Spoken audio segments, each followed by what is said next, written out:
আসসালামু আলাইকুম ওরহমতুল্লাহি ওবরাকাতু। সম্মানিত দর্শক শ্রোতা,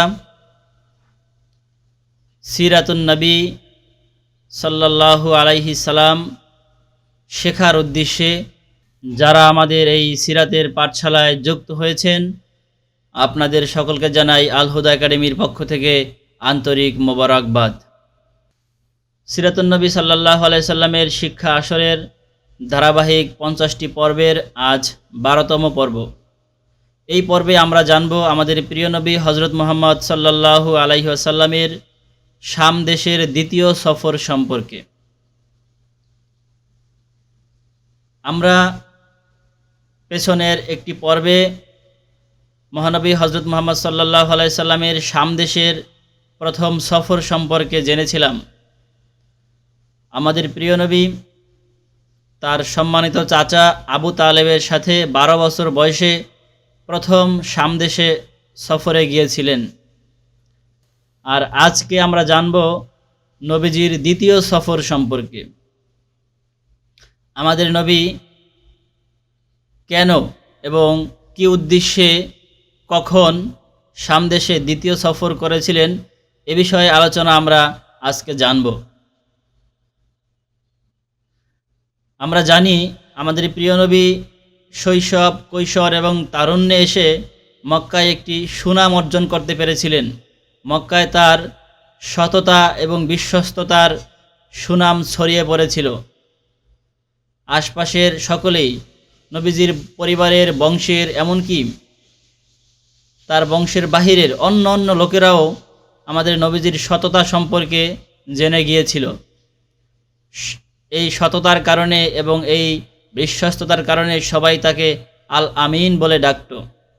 আল আমিন শব্দের অর্থ সত্যবাদী অথবা বিশ্বস্ত, যার প্রতি চোখ বন্ধ রেখে বিশ্বাস করা যায়, যে কারো আমানতের খেয়ানত করে না, যে কারো সম্পদ নষ্ট করে না, যে কারো কথা অন্যের কাছে বলে দেয় না। এই সব দিক থেকে যার প্রতি ভরসা করা যায় তাকে বলা হয় আল আমিন। আমাদের প্রিয় নবীর নাম মুহাম্মদ হলেও তখন মক্কায় তার বিশ্বস্ততার কারণে আল আমিন বলেই তাকে অনেকে ডাকত এবং আল আমিন নামটি তার সাথে জুড়ে গিয়েছিল। সবাই তাকে আল আমিন বলেই চিনত। তো আমাদের প্রিয় নবী হজরত মুহাম্মদ সাল্লাল্লাহু আলাইহি সাল্লামের সুনাম যখন মক্কায় এভাবে ছড়িয়ে পড়েছিল, ওই সময়ে তিনি একটি বিশেষ উপলক্ষ কেন্দ্র করে শাম দেশে দ্বিতীয় সফর করেছিলেন। সেই বিশেষ কারণ বা উপলক্ষ হলো, ওই সময়ে মক্কায় একজন ধনাঢ্য, একজন বড় ধনবতী এবং অনেক সম্পদের অধিকারী এক মহিলা ছিলেন। তার নাম ছিল খাদিজা, যিনি পরবর্তীতে আমাদের নবীজির সাথে বিবাহ বন্ধনে আবদ্ধ হয়েছিলেন। নবীজির সাথে বিবি খাদিজার বিবাহের ঘটনা আমরা আগামী পর্বে জানব। আজ শুধু জানব বিবি খাদিজার সম্পদ নিয়ে আমাদের প্রিয় নবী শাম দেশে কীভাবে গিয়েছিলেন বা কখন গিয়েছিলেন। তো মক্কার সেই ধনাঢ্য নারী, সেই অনেক সম্পদের অধিকারী বিবি খাদিজা, উনি ব্যবসা বাণিজ্য পরিচালনা করতেন। উনি চাচ্ছিলেন এমন একজন বিশ্বস্ত লোক তার দরকার, এমন একজন দক্ষ এবং সৎ মানুষ তার দরকার, যে তার সম্পদ নিয়ে সিরিয়ার উদ্দেশ্যে যাত্রা করবে এবং সেখানে গিয়ে তার সম্পদ বেচা বিক্রি করে ব্যবসা বাণিজ্য করে আসবে। আমরা আগে জেনেছি যে মক্কার লোকেরা বছরে 2 বার, শীতে এবং গ্রীষ্মে মক্কা থেকে সিরিয়ায়, মক্কা থেকে শামে গিয়ে ব্যবসা বাণিজ্য করত। এই 2 মৌসুমে মক্কা থেকে বিশাল বিশাল কাফেলা শাম দেশের উদ্দেশ্যে ছেড়ে যেত। এ ঘটনা শুধু সিরাতে নয়, এ ঘটনা পবিত্র কোরআনেও আল্লাহ তাআলা বর্ণনা করেছেন সূরা কুরাইশে। সেখানে বলা হয়েছে, লি ইলাফি কুরাইশ ইলাফিহিম রিহলাতাশ শিতাই ওয়াস সাইফ। এখানে আল্লাহ তাআলা বলেছেন কুরাইশদের আসক্তির কারণে, তাদের আসক্তি রয়েছে গ্রীষ্মকালীন সফর এবং শীতকালীন সফরের প্রতি। এই গ্রীষ্মকালীন সফর এবং শীতকালীন সফরের দ্বারা আল্লাহ তাআলা মক্কার সেই কাফেলার কথা বুঝিয়েছেন, যারা গ্রীষ্মকালে এবং শীতকালে কাফেলা নিয়ে মক্কা থেকে সিরিয়ার দিকে বাণিজ্যের উদ্দেশ্যে রওনা হতো। তো এমনই এক গ্রীষ্মকালে বিবি খাদিজা, ওই ব্যবসায়ী খাদিজা চাচ্ছিলেন এমন একজন তার ব্যবসায়ী লোক দরকার, ব্যবসায়ী পার্টনার দরকার, যার মাধ্যমে তিনি সিরিয়া থেকে মক্কায় ব্যবসা বাণিজ্য পরিচালনা করতে পারেন। তো খুঁজতে খুঁজতে উনি আমাদের তরুণ নবী, আমাদের তরুণ মুহাম্মদ সাল্লাল্লাহু আলাইহি সাল্লামকে পেয়ে গেলেন।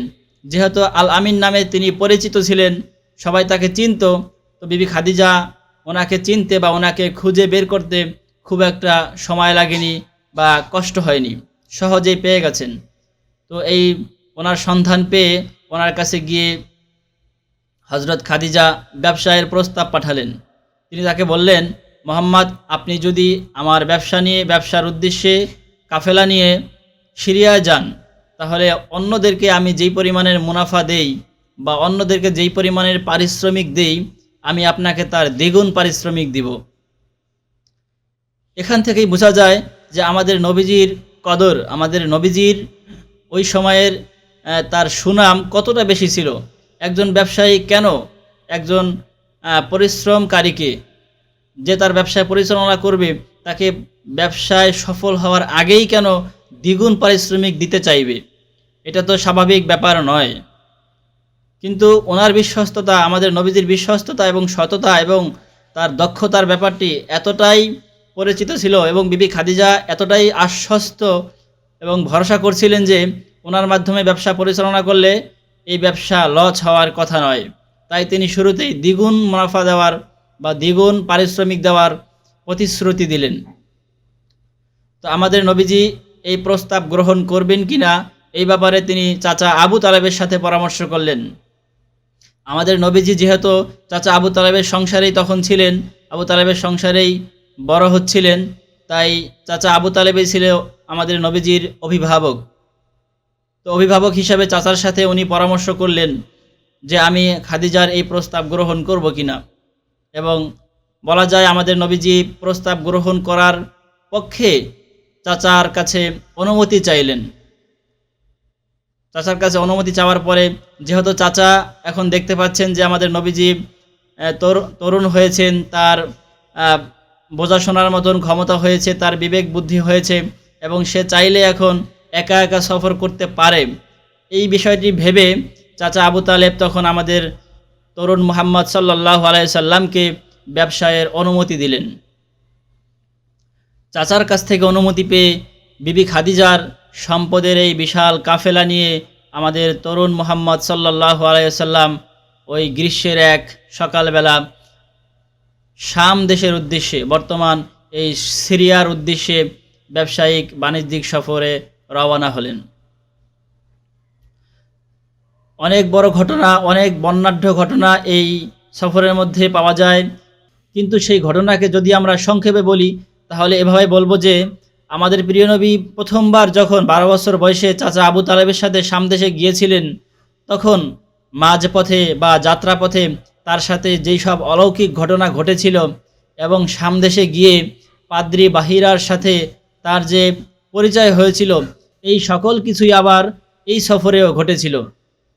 অর্থাৎ নবীজি যখন এই সফরে কাফেলা নিয়ে শাম দেশে যাচ্ছিলেন, তো যাত্রাপথে আকাশ থেকে, আসমান থেকে একখণ্ড মেঘ আমাদের নবীজিকে ছায়া দিয়ে চলেছিল এবং রাস্তার দুই পাশের গাছপালা, পাহাড়, পর্বত এবং পাথরখণ্ড রাসূল সাল্লাল্লাহু আলাইহি ওয়াসাল্লামের সম্মানে নুয়ে পড়ছিল। এই সকল দৃশ্য যেমন ওই প্রথম সফরে ঘটেছিল, এই দ্বিতীয় সফরেও এই সকল ঘটনা ঘটেছিল। এমনকি সেই বুসরা শহরে যাওয়ার পরে যেই পাদ্রীর সাথে প্রথম সফরে দেখা হয়েছিল, এই সফরেও সেই পাদ্রীর সাথে একইভাবে দেখা হয়েছিল।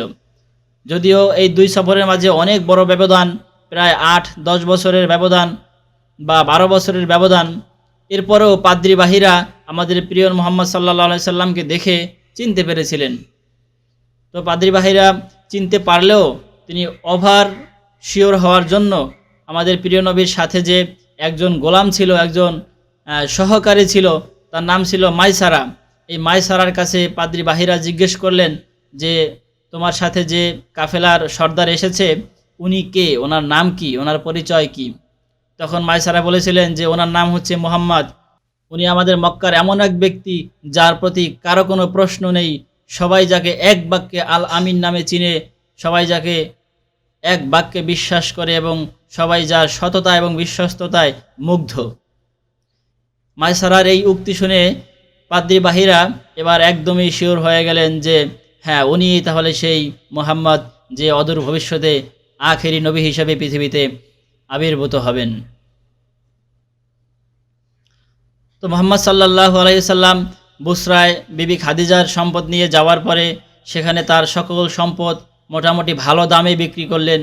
শুধু বিক্রি করেননি, যেই টাকায় সম্পদ বিক্রি করেছেন সেই টাকা দিয়ে এমন কিছু সম্পদ সেখান থেকে ক্রয় করলেন যেই সম্পদগুলো মক্কায় এনে বিক্রি করা যায়। মক্কায় যেই সম্পদের ব্যাপক চাহিদা রয়েছে, সাধারণত সম্পদ বিক্রির উদ্দেশ্যে যাওয়া হয় এবং টাকা নিয়ে ফিরে আসা হয়, কিন্তু আমাদের মুহাম্মদ সাল্লাল্লাহু আলাইহি সাল্লাম শুধু তাই করলেন না, ভালো দামে সম্পদ বিক্রি করার পরে ভালো ভালো কিছু পণ্য যা মক্কায় ব্যাপক চাহিদা রয়েছে এমন কিছু পণ্য আবার কিনে নিয়ে মক্কায় এলেন। মক্কায় এসে সেগুলো আবার মোটামুটি ভালো দামে মানুষের চাহিদা অনুযায়ী বিক্রি করে দিলেন। এই দুই দিক থেকেই সম্পদ বিক্রি করার কারণে বিবি খাদিজা ব্যবসায় অনেক অনেক লাভবান হলেন। মুহাম্মদ সাল্লাল্লাহু আলাইহি সাল্লামের এই দূরদর্শিতা এবং তার এই ব্যবসার পটুতা দেখে বিবি খাদিজা আরও মুগ্ধ হয়ে গেলেন। আর বিবি খাদিজা আরও মুগ্ধ হওয়ার পরেই পরবর্তীতে আমাদের মুহাম্মদ সাল্লাল্লাহু আলাইহি সাল্লামকে বিবাহের প্রস্তাব দিয়েছিলেন এবং তার সাথে বাকি জীবনটুকু কাটানোর জন্য তিনি আশা ব্যক্ত করেছিলেন।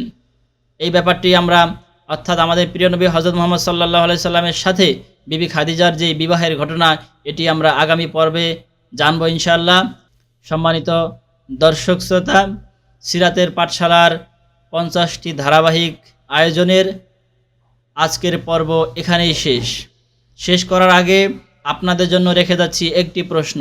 যারা এই প্রশ্নটির উত্তর পারবেন অনুগ্রহ করে আমাদের ভিডিওর কমেন্ট বক্সে উত্তরটি লিখে যাবেন। আপনাদের জন্য আজকের প্রশ্ন, মহানবী হযরত মুহাম্মদ সাল্লাল্লাহু আলাইহি সাল্লাম তরুণ বয়সে কার সম্পদ নিয়ে সিরিয়ায় দ্বিতীয় সফর করেছিলেন? আমি আবারও বলছি, মক্কা থেকে আমাদের প্রিয় নবী হযরত মুহাম্মদ সাল্লাল্লাহু আলাইহি সাল্লাম কার সম্পদ বিক্রি করার উদ্দেশ্যে শামে দ্বিতীয় সফর করেছিলেন? Al Huda academy, Islamic learning and researching institute, Sabujbagh, Basabo, Dhaka 1214।